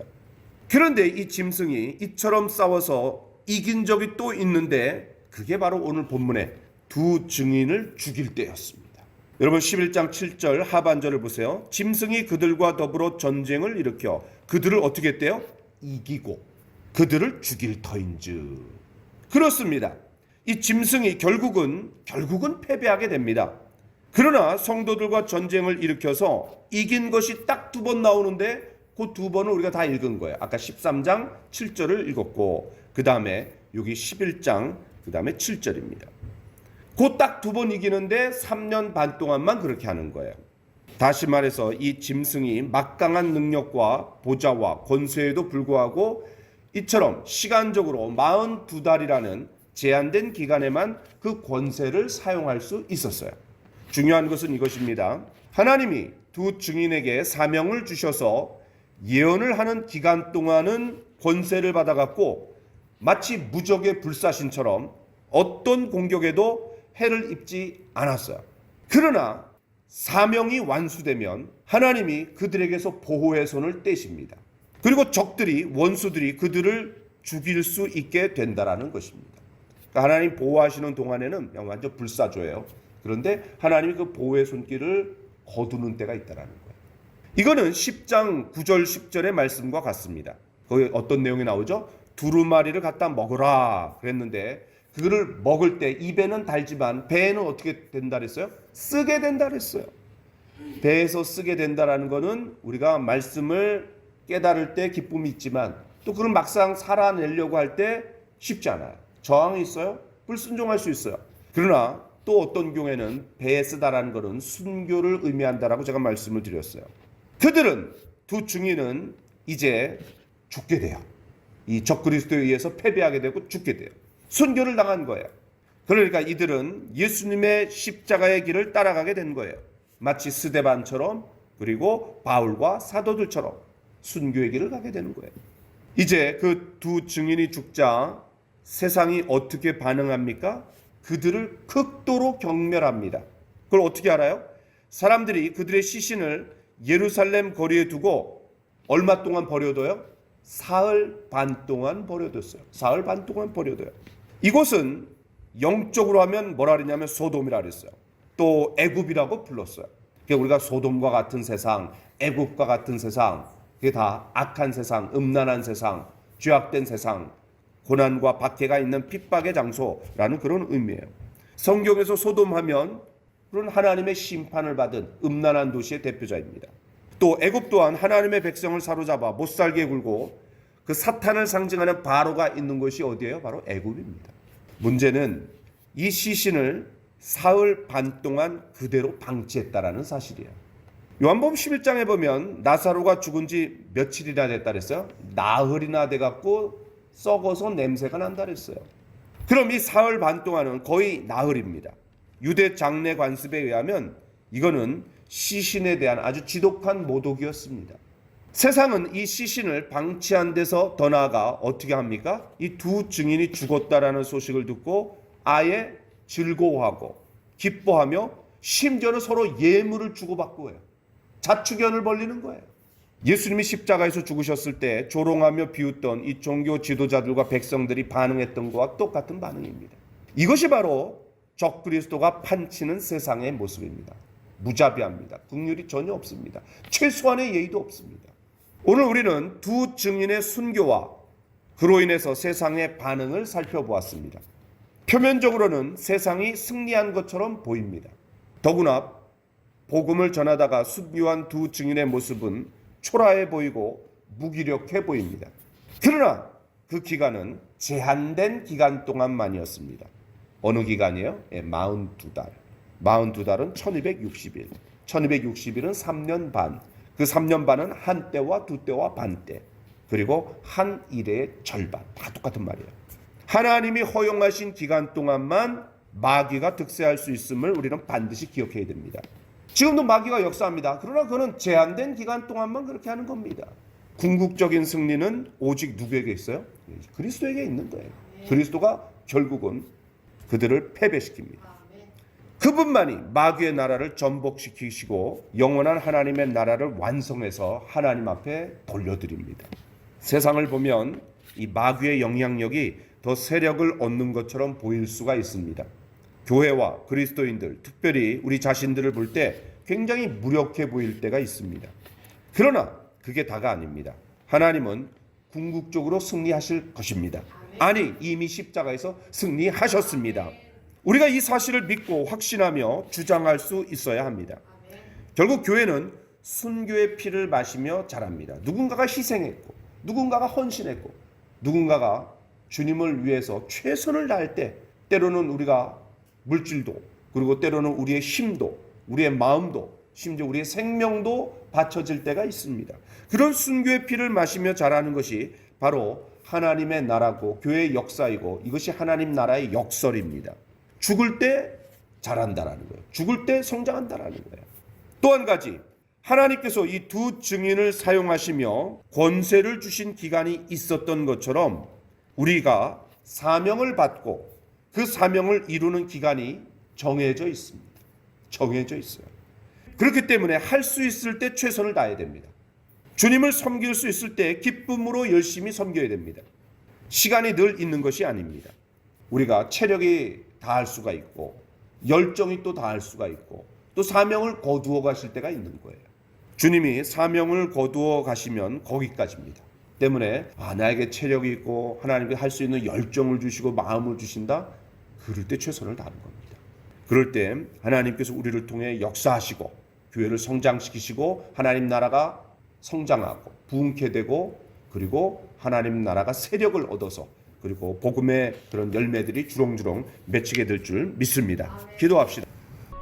3일 반 후에 하나님께로부터 생기가 그들 속에 들어가매 그들이 발로 일어서니 구경하는 자들이 크게 두려워하더라. 하늘로부터 큰 음성이 있어 이리로 올라오라. 함을 그들이 듣고 구름을 타고 하늘로 올라가니 그들의 원수들도 구경하더라. 그때에 큰 지진이 나서 성 10분의 1이 무너지고 지진에 죽은 사람이 7천이라. 그 남은 자들이 두려워하여 영광을 하늘의 하나님께 돌리더라. 둘째 화는 지나갔으나 보라, 셋째 화가 속히 이르는도다. 두 증인의 이 예언 사역이 끝나자 무적행으로부터 올라오는 짐승에게 패배합니다. 그리고 죽임을 당했습니다. 순교한 거죠. 그런데 그 시체가 예루살렘에 사흘 반 동안 방치되어 있었습니다. 그들이 죽자 이 세상은 즐거워하고 기뻐하며 서로 선물을 보내면서까지 자축연을 벌였습니다. 그리고 그를 구경했다 그랬어요. 표면적으로 보면 너무나 무기력한 패배처럼 보입니다. 사흘 반 동안 전 세계가 그 시체를 목도했습니다. 한마디로 전 세계적인 구경거리가 된 것입니다. 성경이 쓰여지던 당시엔 이것이 어떻게 가능하나 했겠지만 지금은 방송 미디어 시스템이 첨단화되어 있기 때문에 또 위성을 통해서 얼마든지 실시간 방송이 가능합니다. 이거는 과거의 모습이 아니라 이제 7년 대환란의 그 마지막 두 번째 3년 반에 해당되는 내용이기 때문에 최첨단을 걷는 그런 시기입니다. 지금보다도 더 실시간 방송이 뛰어날 겁니다. 능력이. 이 적그리스도와 세상은 이들의 죽음을 큰 승리로 여겼고 대대적으로 선전하며 축하하며 기뻐했습니다. 그러나 대반전이 기다리고 있습니다. 여러분 11절을 보세요. 3일 반 후에 하나님께로부터 생기가 그들 속에 들어가매 그들이 발로 일어서니 구경하는 자들이 크게 두려워하더라. 선물까지 서로 주고받으면서 자축연을 벌였던 이 모든 분위기가 한순간에 싸늘해졌습니다. 모든 흥겨움과 조롱은 갑자기 끝나버렸습니다. 왜냐하면 하나님이 개입하셨기 때문에 그렇습니다. 마치 에스겔 37장의 마른 뼈 환상처럼 하나님으로부터 생기가 두 증인 속에 들어가서 그들이 부활한 거예요. 장사 지낸 지 사흘 만에 예수님이 죽은 자들 가운데서 다시 살아나신 것처럼 두 증인도 살아났습니다. 구경하던 자들이 모두 크게 두려워하는 가운데 두 증인이 벌떡 일어나서 하늘로 승천한 것입니다. 여러분 12절을 보세요. 하늘로부터 큰 음성이 있어 이리로 올라오라 함을 그들이 듣고 구름을 타고 하늘로 올라가니 그들의 원수들도 구경하더라. 처음에는 죽은 것 때문에 구경거리였는데 이제는 놀라운 일이 일어난 것 때문에 두려움을 가지면서 또 구경하고 있는 거예요. 이 구경하다라는 말이 이제 자주 나와요. 하나님은 그 두 증인을 버리시지 않았습니다. 마치 일회용 접시처럼 폐기 처분하시지 않았습니다. 그 옛날 에녹을 하늘로 데려가셨듯이 또 엘리야를 이 땅에서 거두어 가셨듯이 예수님이 구름을 타고 승천하셨듯이 이 두 증인을 하늘나라로 영광스럽게 맞아들이셨습니다. 이것이 바로 최후의 반전이었습니다. 예수님의 삶도 이와 같았습니다.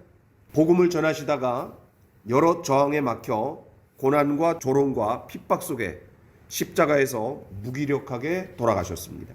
그래서 유대인들은 믿지 않는 거예요. 예수님 구세주로. 너무 무기력하게 정치적이고 군사적인 메시아를 기대했는데 정말 너무 무기력하게 로마의 그런 처형 방법에 의해서 돌아가셨기 때문에 실패한 선지자다 이렇게 받아들이는 거예요. 원수들은 자신들의 승리에 도취되어 의기양양했습니다. 그러나 하나님은 그 예수를 죽은 자 가운데서 다시 살려내셨습니다. 그 결과 모든 무릎이 예수의 무릎에 꿇게 되고 또 주로 시인하게 하셨습니다. 교회도 마찬가지입니다. 교회는 박해 시대에 열심히 복음을 전하다가 결국 사자의 밥이 되고 또 가죽이 벗겨지고 십자가에 거꾸로 매달려 죽게 되는 그런 순교를 당했습니다. 세상은 오락거리로 여기며 조롱하고 비웃었습니다. 그러나 하나님은 이 교회가 순교자의 피를 먹고 자라게 하셨습니다. 그리고 부흥을 허락하셨습니다. 전 세계적인 추수를 이루셨습니다. 그렇지 않고서야 기독교가 시작된 지 약 400년도 안 되어 갖고 로마의 국교가 되었습니다. 기독교가 국교가 된 거예요. 100년 전 평양에도 그런 일들이 일어났고 얼마 전 미국의 에스베리 대학교에도 부흥을 보내주셨습니다. 고난의 끝이 죽음이 아니라는 사실입니다. 부활입니다. 바울 사도의 희망에 찬 선포를 한번 들어봅시다. 로마서 8장 18절에 생각하건대 현재의 고난은 장차 우리에게 나타날 영광과 좋게 비교할 수 없도다. 반드시 우리 주님께서 우리의 눈물을 닦아주실 겁니다. 주와 복음을 위해 수고한 모든 것을 보상해 주실 겁니다. 바울 사도가 이것을 바라보았고 초대교회 성도들이 이 소망으로 충만했기 때문에 능히 모든 어려움을 꿋꿋이 이겨낼 수 있었습니다. 저와 여러분도 마찬가지입니다. 주님이 다시 오셔서 우리에게 신령한 몸, 또 영광스러운 몸, 그리고 강한 몸, 썩지 않을 몸으로 덧입혀 주시고 면류관을 씌워 주시고 잘하였도다 착하고 충성된 종아라고 기쁘게 우리를 영접해 주실 겁니다. 그리고 사랑하는 주님과 영원히 새하늘과 새 땅에서 거하게 하실 겁니다. 이것이 바로 우리의 참된 소망입니다. 아직 우리에게 최고의 순간은 오지 않은 거예요. 어제 이제 얼마나 추웠어요. 그냥 막 밤에 진짜 춥더라고요. 손발이 그냥 꽁꽁 얼어갖고 붕어빵 전도하는데 빨리 끝났으면 좋겠다 이런 생각이 그냥 굴뚝 같더라고요. 너무 추워갖고 난 이렇게 추울 때 또 전도한 것도 처음이에요. 막 움직이질 않으려래 사람들이. 야, 그런데 그래도 주님께서 우리의 헌신과 수고를 받아주실 것이다. 그리고 우리에게 오히려 건강을 주실 것이다. 제가 감기가 잔뜩 걸렸는데 기도했어요. 야, 이거 못 나갈 것 같아요. 하나님, 오늘 열심히 제가 전도해야 됩니다. 제가 앞장서야 됩니다. 도와주십시오. 그리고 이제 그냥 아픈 몸을 이끌고 나갔어요. 그런데 괜찮아졌어요. 밤 한 12시쯤 됐는데 제가 그냥 제 머리에 탁 안수를 하면서 기도했는데 괜찮아요. 목소리만 좀 약간 같지 많이 괜찮아졌어요. 그래서 저는 날 거라고 믿습니다. 아주 특별한 경험을 한 거야. 주님을 의지하면서 야, 이 전도를 또 이렇게 한번 해보는구나. 이 한겨울에. 근데 오늘은 더 추워요. 더 추운데 이렇게 오신 거 보면 대단한 것 같아요. 자, 그럼 하나님은 이 두 증인을 영광스럽게 하늘로 끌어올리신 후 무엇을 하셨습니까? 한편으로는 두 증인을 영광스럽게 영접해 주셨어요. 그럼 이 땅에서는 어떤 일이 일어납니까? 두 증인을 죽인 자들에 대해서 심판하셨습니다.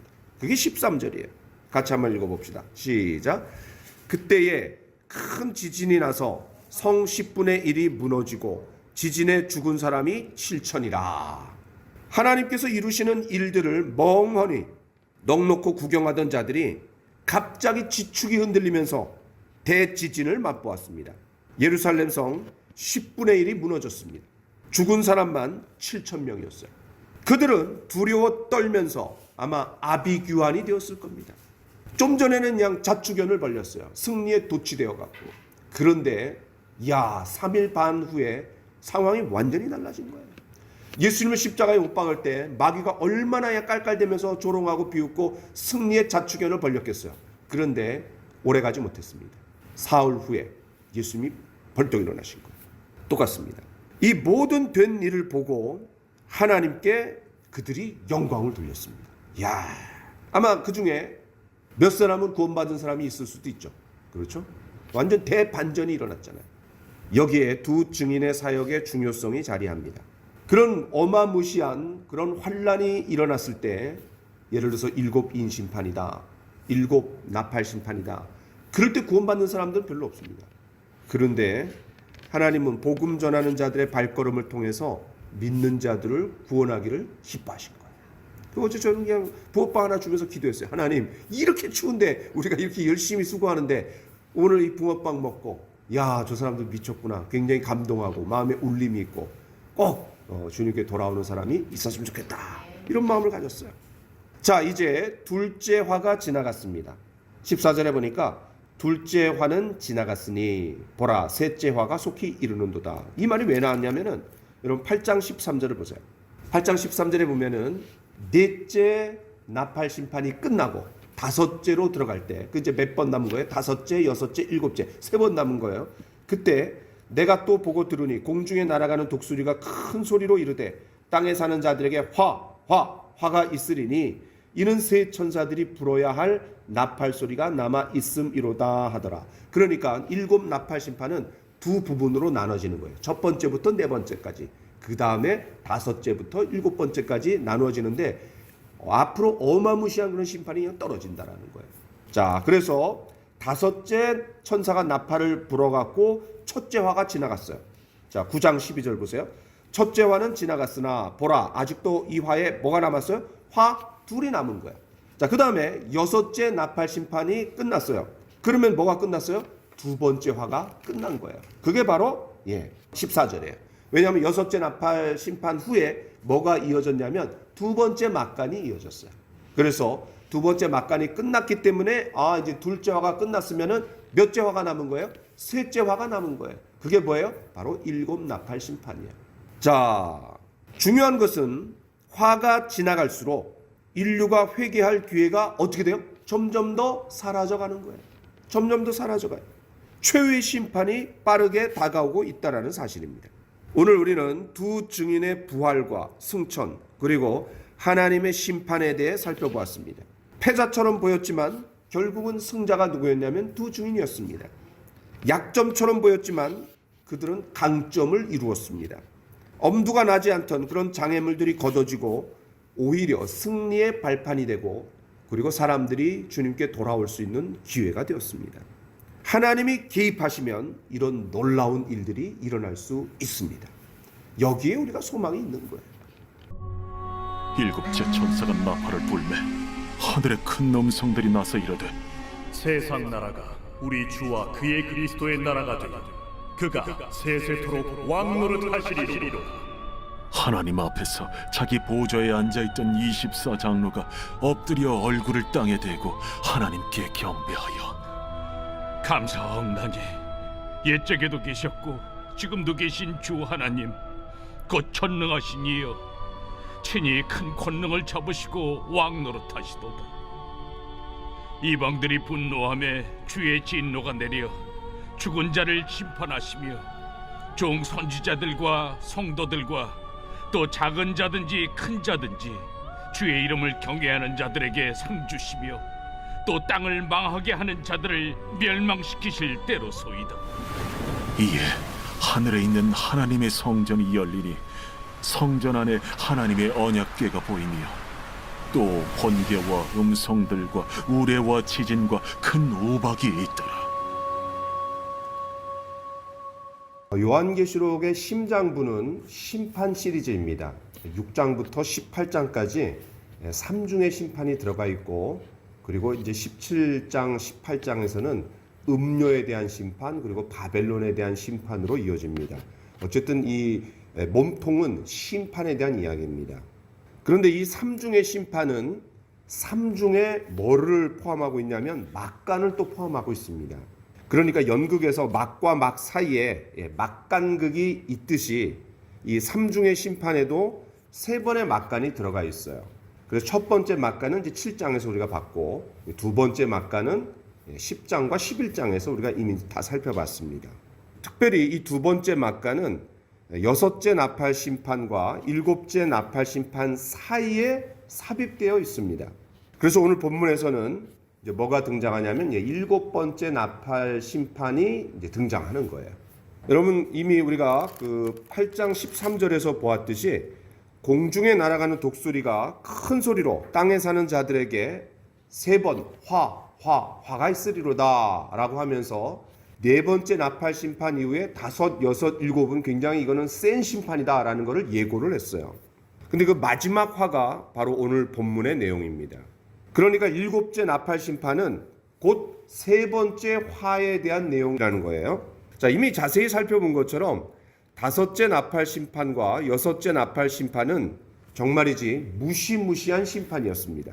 황충으로 나타난 악령의 모습과 또 마병대가 2만 마리나 나타나갖고 사람들 몇 명을 죽였어요? 3분의 1을 죽였어요. 7인 심판에서 4번째 인을 뗄 때 땅에 있는 사람들 중에 얼마가 죽었어요? 4분의 1이 죽었습니다. 그러니까 그때 4분의 1이 죽고 그 다음에 그 이후에 또 3분의 1이 죽었으니까 결국 땅에 남은 사람들은 50%밖에 남지 않은 거예요. 굉장한 거죠.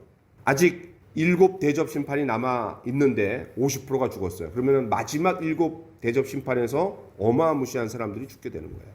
이런 분위기 속에서 7째 나팔 심판은 당연히 마지막 3번째 화이기 때문에 더 많은 사람들이 죽게 되는 어마무시한 심판일 거라 생각하는데 그 예측이 보기 좋게 빗나갑니다.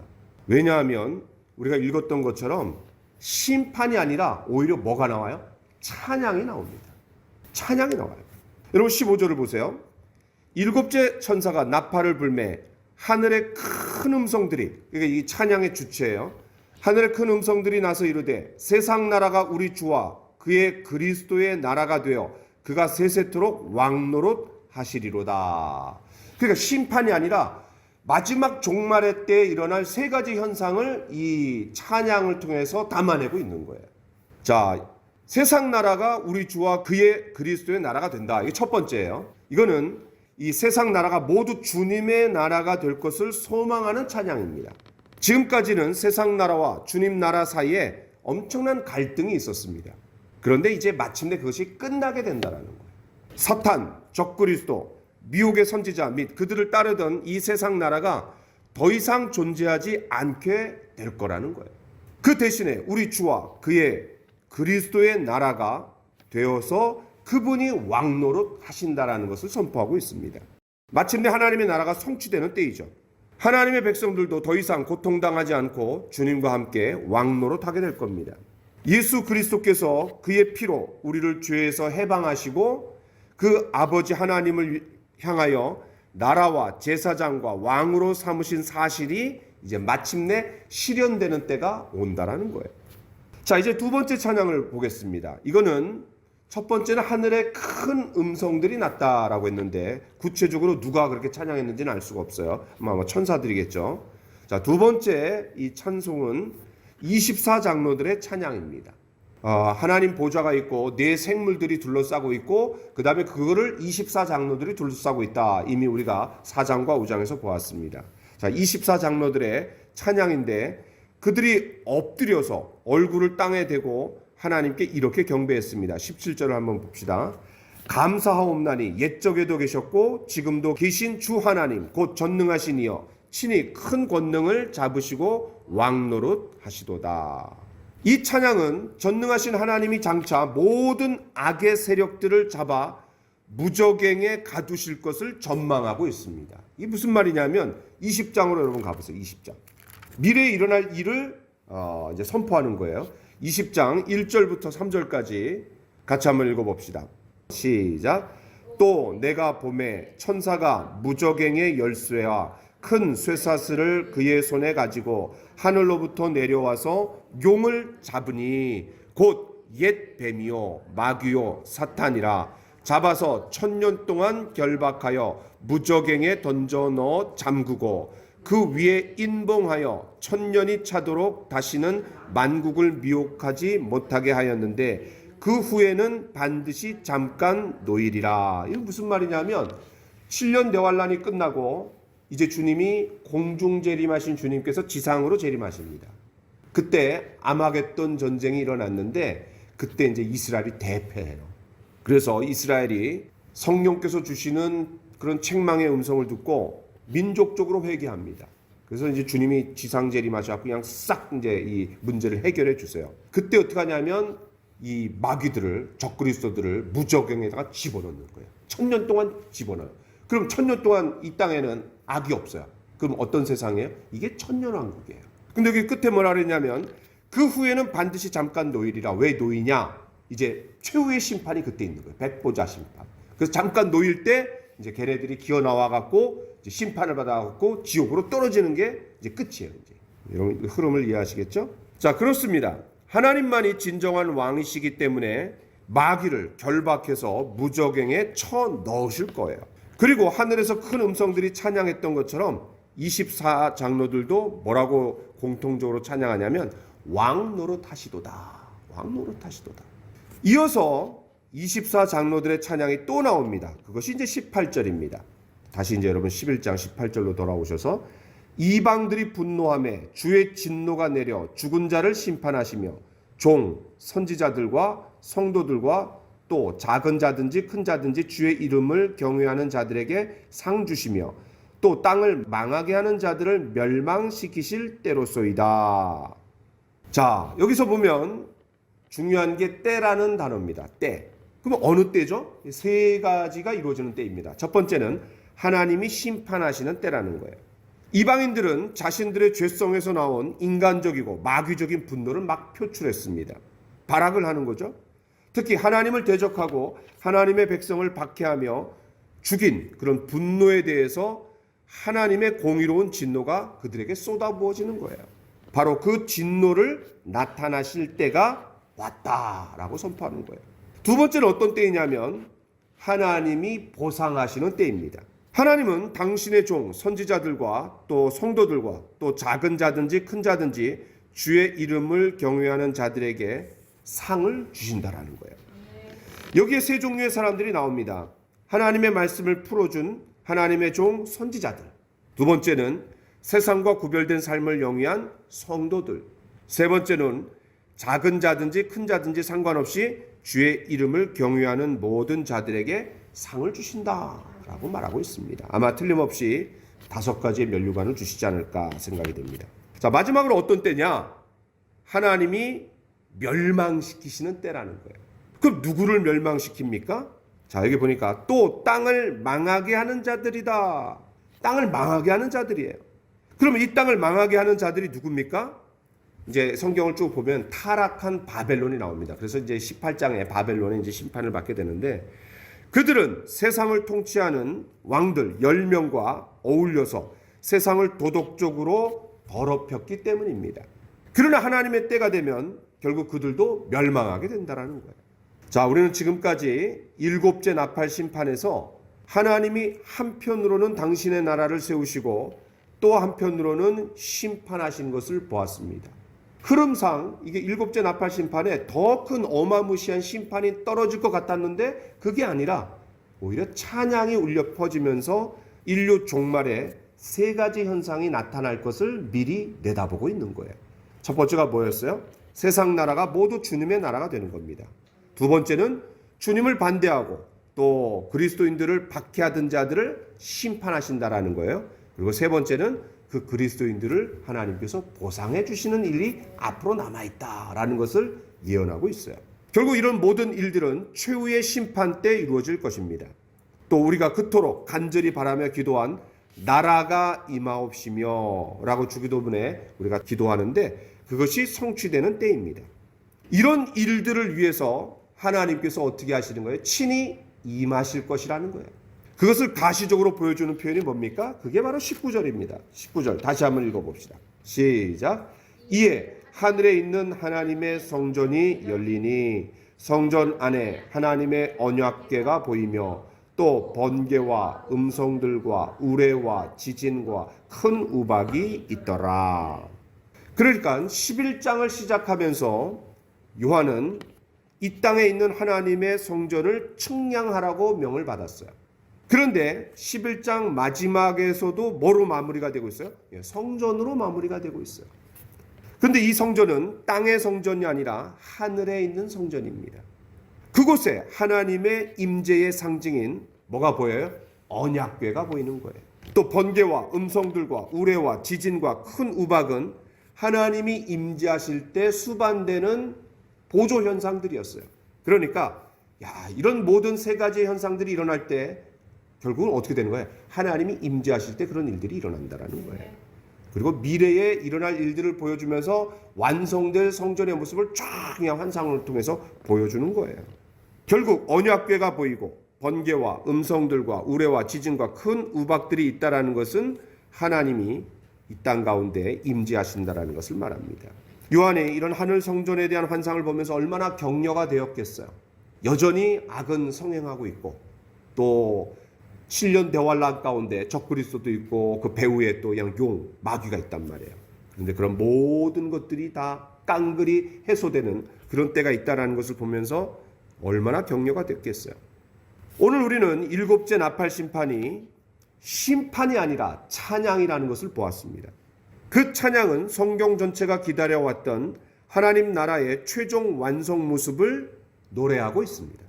우리 역시 이러한 믿음의 전망을 가지고 주님이 가르쳐 주신 기도처럼 나라가 임하옵시며 뜻이 하늘에서 이루어진 것처럼 땅에서도 이루어지니이다 라고 기도하는 오늘 우리 모두가 되기를 바랍니다. 또한 하늘 성전을 바라보며 우리가 현재는 어려움이 있고 여전히 악이 있고 나의 죄성이 있고 부족함이 있고 연약함이 있지만 그러나 결국은 그런 모든 것들이 다 해소되고 또 일갈되고 그리고 하늘 성전이 이 땅에 임재하셔서 주님과 영원히 동행할 것을 우리가 바라보면서 이 어려움을 이겨나가는 우리 모두가 되기를 원합니다. 기도합시다.